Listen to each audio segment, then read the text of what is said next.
नमस्कार दोस्तों, अनसुनी दिव्य कथाएं में आपका स्वागत है। आज हम आपको भगवान श्री कृष्ण से जुड़ी एक अनसुनी कहानी सुनाने जा रहे हैं, जो भगवान कृष्ण और गोवर्धन पर्वत से जुड़ी हुई है। गोकुल के वासी देवराज इंद्र के लिए बहुत सम्मान और श्रद्धा रखते थे।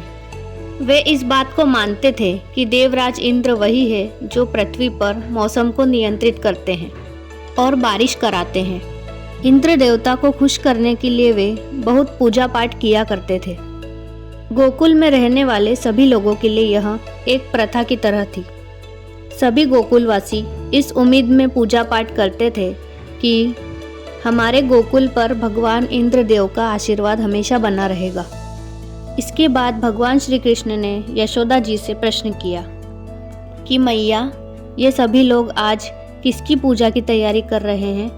इसके जवाब में मैया यशोदा ने कहा कि ये सभी ब्रजवासी के पुत्र इंद्रदेव की पूजा की तैयारी कर रहे हैं। फिर कन्हैया ने अपनी माँ से पूछा कि सभी लोग इंद्रदेव की पूजा क्यों करते हैं? तब फिर मैया यशोदा ने बताया कि ऐसा इसलिए किया जाता था क्योंकि भगवान इंद्र बारिश के लिए जिम्मेदार थे, जिससे अनाज की फसलों में वृद्धि हुई और यह सुनिश्चित हुआ कि हमारी गायों को पर्याप्त चारा मिले।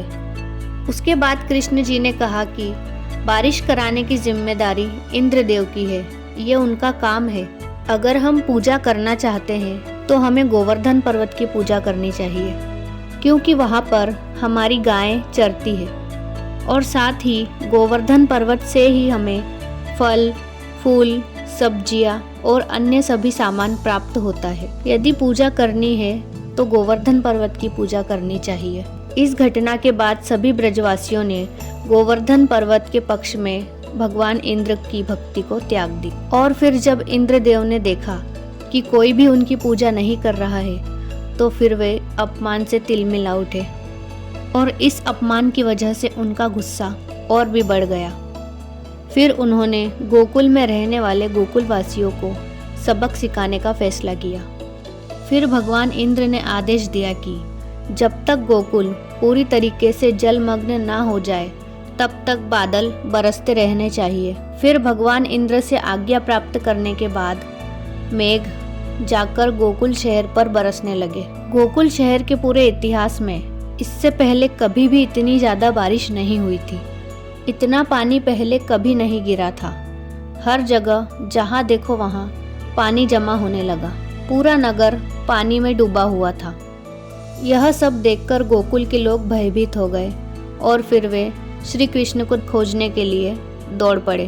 ब्रजवासी कहने लगे कि यह सब कुछ कृष्ण की बात मानने के कारण ही हुआ है, इसलिए अब हमें इंद्रदेव का कोप सहना पड़ेगा। जब गाय, भैंसे और नगर के सभी लोग गोवर्धन नामक पर्वत पर पहुंच जाते हैं, उसके बाद भगवान श्री कृष्ण अपने हाथ की सबसे छोटी उंगली की नोक पर भगवान कृष्ण ने गोवर्धन पर्वत को उठा लिया।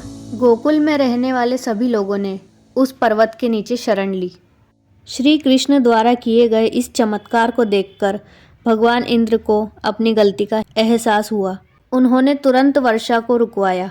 गोकुल के निवासियों ने यह देखा तो वे बहुत खुश हुए और फिर वे सभी अपने अपने घरों में चले गए।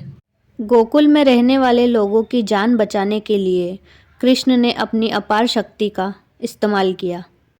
इस पूरी घटना के बाद से ही गोवर्धन पर्वत के पूजन की परंपरा आरंभ हुई। तो दोस्तों, आपको यह कहानी कैसी लगी हमें कमेंट करके ज़रूर बताएं और इस वीडियो को लाइक और शेयर करना ना भूलें। साथ ही इसी प्रकार की अनसुनी दिव्य कहानियाँ सुनने के लिए हमारे चैनल को सब्सक्राइब करें। राधे राधे।